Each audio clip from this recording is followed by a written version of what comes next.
देखिए कल वाला एक क्वेश्चन बेटा 4 तक हमने कराए थे। एक्सरसाइज 4.2 का क्वेश्चन नंबर 5। ये आपको एक सारणी दे रखा है B plus C Q plus R Y plus Z C plus A R plus P Z plus X A plus B P plus Q और एक्स प्लस वाई बराबर में प्रूव करना है 2। और ये वाला सारणी का मैं नया बना करके तैयार करना है A B C P Q R X Y Z. तो सबसे पहला काम हमारा ये होगा कि हमें 2 बाहर दिखाई दे रहा है, तो बाहर दिखाई देने का मतलब क्या है, 2 हमारे पास आना चाहिए, चाहे कैसे भी लेके आए, कॉमन करेंगे या कुछ भी करेंगे। तो मैंने यहाँ प्रारंभिक संक्रिया लगाई और रो 1 पे ये संक्रिया क्या लगाई, मैंने R1 को R2 में जोड़ा और R3 को घटा दिया।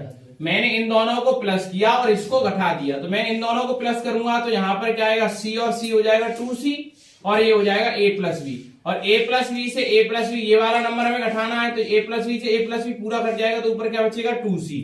ऐसे ही यहाँ पे बात करें तो ये क्या बनेगा 2R और QP से क्या कट जाएगा, QP वाला कट जाएगा क्योंकि घटा रहे हैं R3 वाला तो ये घट जाएगा यहाँ से। ऐसे ये क्या बन जाएगा 2Z और बाई एक्स वाले से बाई एक्स वाला घट जाएगा तो क्या बचेगा 2Z।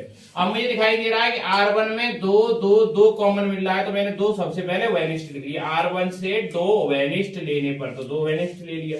यहाँ C बचेगा, यहाँ R बचेगा, यहाँ Z, बाकी का वैसा रख दिया।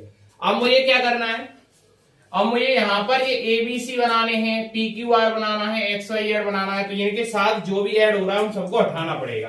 तो क्या करा मैंने, R2 में से R1 को घटा दिया, इसमें से मैं इसको घटाऊंगा तो C से C घटेगा तो घट जाएगा। अब क्या बचेगा यहाँ A, तो यहाँ पे क्या रह जाएगा A रह जाएगा, ये रह गया A।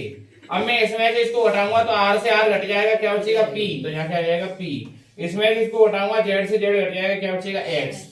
अब मैं R2 पे संक्रिया लगा रहा हूं तो R1 वाली पंक्ति में कोई बदलाव नहीं करेंगे, R3 वाली में कोई बदलाव। देखो R1 वैसे का वैसा, R3 वैसे का वैसा रखा है। अब यहाँ पे क्या करेंगे, R3 में से अगर मैं इसको घटा दूं तो A से A घट जाएगा, क्या बचेगा B। यहां से इसको घटाऊं तो P से P घट जाएगा, क्या बचेगा Q। इससे इसे घटाएं तो यहाँ क्या बचेगा पाई, ये बच गया यहाँ पे। अब मुझे क्या दिखाई दे रहा है, ऊपर होना चाहिए APX और है क्या यहाँ पे CRZ, तो APX ऊपर जाना चाहिए। तो मैंने R1 को R2 से बदल दिया, R1 को R2 से बदल दिया, तो ये वाला ऊपर हो जाएगा, ये वाला नीचे हो जाएगा। देखो ये ऊपर हो गया, ये नीचे हो गया। अब मैंने देखा अब मुझे क्या चाहिए यहाँ पे सिद्ध करने में, यहाँ चाहिए BQY, तो BQY तीसरे नंबर पे, तो मैं इसको फिर बदल देता हूँ R2 से R3 को। तो R3 को R2 से बदल दिया तो ये ऊपर पहुंच जाएगा, ये नीचे पहुंच जाएगा। यही हमें क्या करना था बेटा, ये प्रूव करना था। तो जो भी हमें सिद्ध करना होता है सबसे पहले उसको सिद्ध करने के लिए ये देखते हैं कि हमें चाहिए क्या। सबसे पहले 2 चाहिए तो मैंने 2 बनाया, फिर मुझे ये चाहिए तो फिर मैंने ये बनाया, फिर ये चाहिए तो ये बनाया, ये चाहिए तो ये बनाया, फिर मैंने पंक्तियों को आपस में केवल उनको बदल दिया। R1 से R2 ये कर दिया, R3 से R2 ये कर दिया, तो ये आपका आंसर आ जाएगा।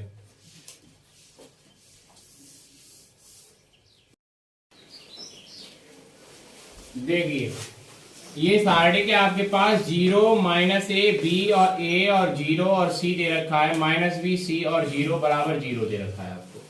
इसके बराबर आपको 0 प्रूव करना है, तो आप यहाँ पे क्या करेंगे, सबसे पहला काम आप हमेशा ये सोचिए कि हम क्या कर पाएंगे 0 बन जाए। या तो हम पंक्तियों को बराबर कर दें, कोई 2 पंक्तियां, या कोई 2 स्तंभ बराबर कर दें। अगर कुछ भी ना कर पाए तो एक काम करें, हम यहाँ पे कोई भी पंक्ति या कोई भी स्तंभ के 2 अवयवों को 0 बना लें और 0 बनाने के बाद उसको सॉल्व करें। 0 बनाने के बाद सॉल्व करें तो उसका आंसर जल्दी क्या आ जाएगा बेटा, सॉल्व होकर के आएगा 0 ही आ जाएगा। तो मैंने यहाँ R2 वाला जो कॉलम है उसमें B से मल्टीप्लाई करा दिया, इसमें B से करा दिया, इसमें A से करा दिया। जैसे हाई स्कूल में विलोपन विधि पढ़ते थे तो विलोपन विधि में क्या करते थे, गुणांक बराबर करते थे माइनस प्लस की संख्याओं के। तो यहाँ के साथ अगर हम इस B का करा दें और इसके साथ में A का गुणा करा दूं तो ये भी A भी बन जाएगा और ये भी A भी बन जाएगा। और फिर मैं इन दोनों को जोड़ दूं, इनको और इनको जोड़ दूं तो ये क्या बन जाएगा, एक 0। तो 2 जगह 0 हो जाएगा, एक ही कॉलम में 2 जगह 0 हो जाएगा, तो उसको सॉल्व करना आसान हो जाएगा। तो मैंने इसमें B से गुणा कर दिया और इसमें A से गुणा कर दिया। देखो यहाँ पे लिखा हुआ है R2 में B से गुणा और R3 में A से गुणा। फिर मैंने इन दोनों को प्लस कर दिया और प्लस करने के बाद 2 क्या बन गए, 0 बन गए। तो इस वाले C1 वाले जो कॉलम है उसमें 2 अवयव 0 है, तो मैंने इसको सॉल्व करा। अब 0 0 वालों को सॉल्व करोगे तो 0 ही आने वाला है, तो ये प्लस ये माइनस ये प्लस होगा। तो इसको मैंने केवल सॉल्व किया, इसको छोड़ दिया और इसको छोड़ दिया, तो ये और ये और ये और ये बचा। इसका गुणा मैं इसमें करूंगा तो यहाँ आएगा एबीसी माइनस का, और इसमें गुणा करेंगे तो यहाँ पे क्या आएगा माइनस का एबीसी। तो ये माइनस माइनस यहाँ प्लस हो जाएगा, ये माइनस, इन दोनों को सॉल्व कर दे तो क्या आएगा जीरो, जीरो का गुणा एबी में करेंगे क्या हो जाएगा पूरा जीरो हो जाएगा।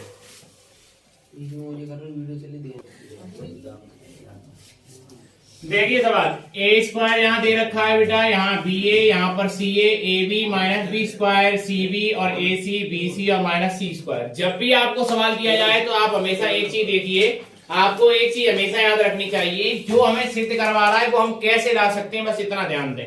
हमें क्या चाहिए, ए स्क्वायर बी स्क्वायर सी स्क्वायर। अगर मैं ए स्क्वायर की बात करूं तो ए स्क्वायर का मतलब है क्या, ए स्क्वायर का मतलब क्या है ए इंटू ए, बी स्क्वायर का मतलब क्या है बी इंटू बी, और सी स्क्वायर का मतलब क्या है सी इंटू सी। तो मुझे ए दो बार चाहिए, बी दो बार चाहिए, सी दो बार चाहिए, चार फिर अपने आप आ ही जाएगा। बात समझ में आ रही है? तो सबसे पहले मैं इसको ध्यान से देखूं तो पहले रो वन में ए कॉमन है, इसमें बी कॉमन है, इसमें सी कॉमन है। तो R1 से A, R2 से B और R3 से C वेनिस्ट लेने पर, मतलब कॉमन लेने पर, तो मैं यहां से कॉमन लूंगा तो यहाँ एक पावर रह जाएगी, यहां से एक चला जाएगा, केवल B रह जाएगा, यहां से एक चला जाएगा, यहाँ C रह जाएगा। मैं लिखा है इससे B कॉमन लूंगा तो यहाँ A रह जाएगा, यहाँ पे B स्क्वायर है तो यहाँ B रह जाएगा, यहाँ पे केवल C रह जाएगा। इससे क्या कॉमन लेंगे C, तो यहाँ पे क्या रह जाएगा A, यहाँ पर क्या B और यहाँ पर C। अब कॉलम को ध्यान से देखिए, इस वाले कॉलम को ध्यान से देखो, पूरे में A, पूरे में B और पूरे में C, ठीक है। तो C1 से A, C2 से B और C3 से C वेनिस्ट लेने पर फिर दोबारा से कॉमन लेंगे तो ABC पहले से और ABC और आ गया, तो ये कॉमन आ गया, तो यहाँ से A जाएगा पूरा तो एक बचेगा, यहाँ से B पूरा जाएगा तो क्या बचेगा एक, और यहाँ से C पूरा जाएगा तो एक। कॉमन लेने का मतलब होता है भाग देना। अगर मैं यहाँ से A कॉमन ले रहा हूँ तो A में A का भाग दूंगा तो एक बनेगा, A में A का भाग दूंगा तो एक बनेगा, A में A का भाग दूंगा तो एक बनेगा। यहाँ से B कॉमन ले रहा हूँ तो B का B में भाग देना पड़ेगा, B का B में भाग देना पड़ेगा। कॉमन लेने का मतलब भाग करना। अब ये एक आ गया, अब मैं इस कॉलम को और इस कॉलम को जोड़ दूं तो ये जोड़ने पर क्या बनेगा जीरो, ये जोड़ने पर जीरो, ये एक और एक क्या हो जाएगा प्लस प्लस का दो। तो मैंने इस वाले कॉलम को जोड़ दिया, C1 पर संक्रिया लगा दी तो ये जीरो जीरो बन गया। अब इसके दो अवयव जीरो बन गए तो तीसरा अवयव क्या रहेगा दो, तो जिसके दो अवयव जीरो बन जाए उसी के अनुदिश प्रसरण कर दो या विस्तार कर दो, ठीक है ना। तो इसके अनुदिश प्रसरण करेंगे तो ये दोनों तो जीरो ही बनाएंगे, तो मैंने केवल दो को सॉल्व किया तो ये भी छूट जाएगा, केवल क्या बचेगा इतना बचेगा। तो एक का एक में गुणा करेंगे और इसका इसमें गुणा करेंगे तो ये कितना आएगा प्लस का एक, और माइनस पहले से आता है जब गुणा करेंगे तो -1 फिर आएगा, तो -1 क्या हो जाएगा +1 और +1 क्या हो जाएगा 2, और 2 का गुणा 2 में करेंगे 2 दूनी 4 और ये 4 को हम आगे लगा देंगे। यही हमें क्या करना था प्रूव करना था। बहुत आसान सवाल था।